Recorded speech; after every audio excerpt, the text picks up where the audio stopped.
Europe 1, il est 7h22. Europe 1 matin, Bruce Toussaint.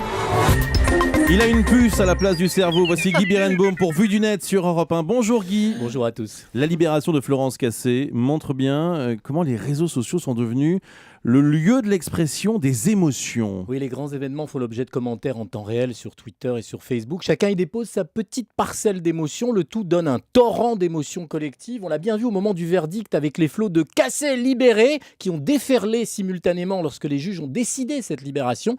L'arrivée de son avion, ses premiers propos ont provoqué le même phénomène, mais attention, l'émotion a vite cédé la place aux doutes et aux questions. On est passé si vite de l'émotion aux séquences suivantes. Oui, Bruce, avec des critiques très nombreuses à propos de la surmédiatisation. L'humoriste Didier Porte, au moment où je vous parle, seule Radio Libertaire, TV 1000 Vaches et La Vie du Rail n'ont pas décroché d'interview exclusive de Florence Cassé.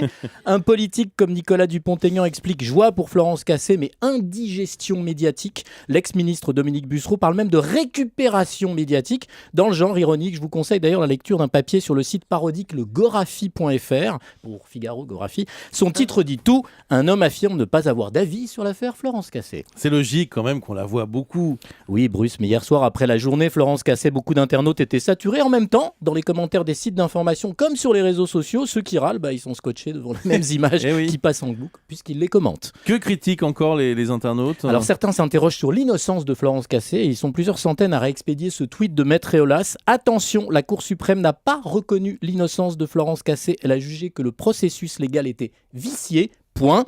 D'autres discutent les conditions de sa libération. Il y a ceux qui s'étonnent qu'on occulte la colère des Mexicains. La question de la récupération politique est omniprésente. Enfin, beaucoup s'inquiètent du sort des 2215 autres Français détenus à l'étranger, comme le rappelle Europe1.fr. Vous voyez, Bruce, sur le web, la parole est aussi libre que Florence Cassé. Merci Guy Birenbaum.